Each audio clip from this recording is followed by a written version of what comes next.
Hey y'all, it's Dr. Shamanda. Welcome back to my channel. On this channel, we talk about all things mental health, personal finance, and overall strategies to live your best life. And if you're new here, I am a licensed mental health and addictions therapist and financial educator. So on this journey, we are breaking through mental barriers, building wealth, and reducing stress around money.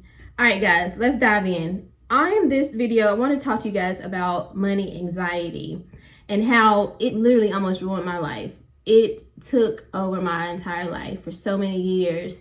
And I will feel like the last few years I have finally overcome it. Now, there are times when obviously I have some, stress with that, but for the most part, I have overcome it. And so I want to talk through this with you guys and help you through this journey as well. All right, so there are a couple things that we need to focus on in order to get through this challenge. The first one is you want to identify your triggers. Now, again, as in my intro, you heard I was a high school dropout and a teen mom. And so that was a major trigger for me, is not being able to take care of my children, not being able to financially take care of them because everything was on me, like food, housing, making sure they were safe while I'm working or going to school. All those things were my responsibility as their parent. And so that was a trigger for me, feeling like if I got in trouble at work or something happened and my source of income was ripped away, then my ability to take care of my children was also ripped away. And the reality is that is a real thing, right? Now, in therapy, we talk about irrational fears, right? This idea that you could be stressed and worried about something that really is not going to really happen. It's just this thing in your mind, right? This idea in your mind that's not really rational or realistic. But losing your job and not being able to take care of your children is a realistic situation. It could definitely possibly happen, right? And so that was a trigger for me. Anything related to work was a trigger for me. And I was excellent. I've always been a high performer in my work, right? Whether I'm working for myself or working for an agency or even a hospital, I've always been a high performer and I always received great feedback. But because that was a stressor for me and a trigger for me, it didn't matter the feedback that I got. I still was stressed and worried. So one thing that I did was I used some journaling exercises to really identify what those triggers were. What were the things in those moments that triggered me? What were those specifically? So I got real specific about the things that triggered me. And because I knew what my triggers were and I was able to identify them when they happened, I had started to put together coping strategies. Coping strategies are things that bring you down, help you relax, basically. And it could be a number of things. It could be, okay, if I feel triggered, let me call somebody or text a friend, be like, hey, I'm feeling this way, and they can talk you down, right? Or it could be taking a moment to take some deep breaths, right? And just reset your brain, right? And just be like, okay, you know what? I'm safe. I'm good. And even that, right? The talking. So those are called affirmations or positive statements. So talking yourself through that. I have a whole list in my notes section. So if I feel stressed or worried about something, I pull those out and I read those and I repeat those out loud to myself, and I'm calm again. It's like a constant reminder that I'm okay. Sometimes I used to put sticky notes on my monitors, like, you're okay, you're good, So, and it sounds, it may sound funny, but seriously, it's a real thing. And so you have to do those things for yourself. So number one is just identify your triggers, right? And create coping strategies that can help you relieve those triggers and manage those triggers. All right, number two is build a practical plan. Y'all know I'm not gonna come over here talking about money and not mention anything about a budget. Let's be for real. So beyond just the budget though, it's literally a plan, right? Beyond the money numbers, it's what am I going to do? What am I trying to do with my life? How can I get out of this situation where I am working and paycheck to paycheck, or I am stressed? Because maybe, and this was a thing for me for so many years, maybe the stress comes from the job itself, or maybe the career path. Maybe you're not aligned with whatever it is that you're doing anymore, and maybe that's where some of that anxiety is coming from.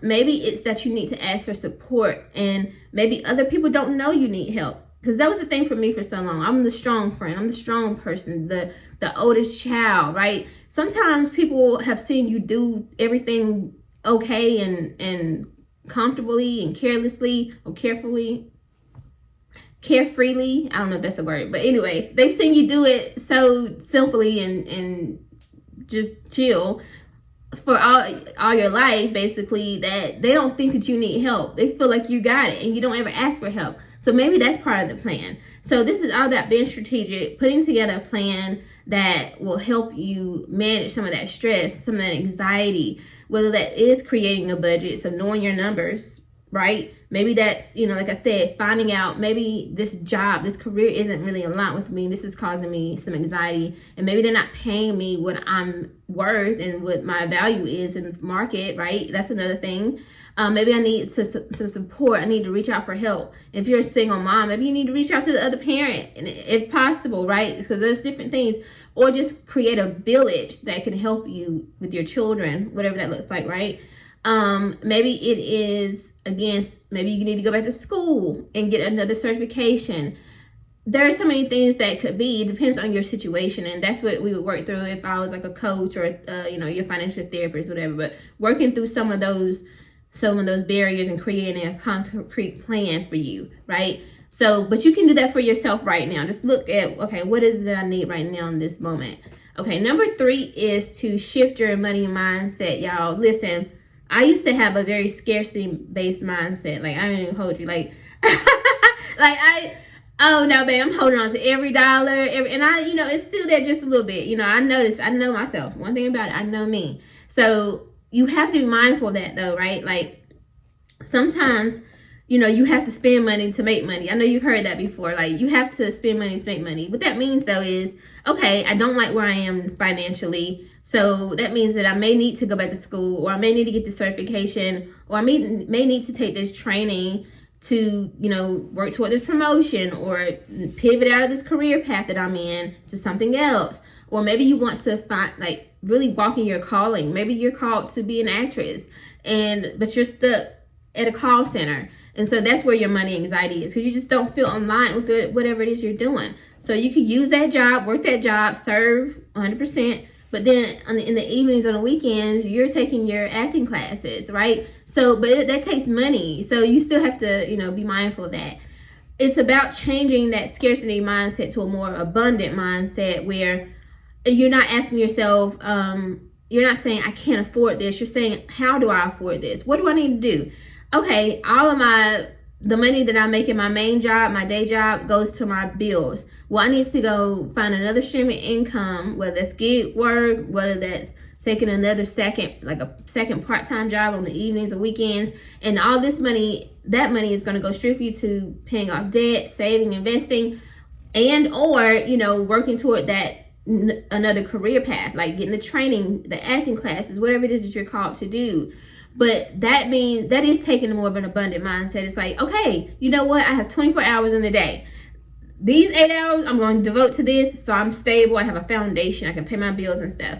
This next 4 or 5 hours in the evening or weekends, whatever, I'm going to dedicate this toward my new life, my new path, right? And then I'm going to get some hours of sleep, and I'm going to have some time for social or whatever, right? But that's an abundant mindset. It means that what do I have already? What are the resources available to me already that I can use? Not scarcity, like, oh, I don't have enough time. I don't have enough money. No, forget all that. Forget all of that. If you want to stay stuck, you're going to just keep that same mindset. So that is one of the most important pieces, to change your money mindset, change your mindset about yourself, change your self-concept. Again, I'm telling you guys these things, but it takes a lot of work to do this. Again, you can do this with a financial therapist, a financial coach, but I'm the educator right now. I'm in education mode. I'm just telling you these are the things that you have to do to change your and reduce the money anxiety and to change your mindset. But it does take work, and I would never tell you that it's going to be easy, because it's not. But it is going to be worth it. And as someone who went from someone who was a teen mom, a high school dropout, a struggling single mom, to now having tens of thousands, hundreds of thousands invested, right, or in assets, I know it's possible, right? So I'm speaking from experience, and again, I'm not speaking from, oh, I'm up here and I've arrived.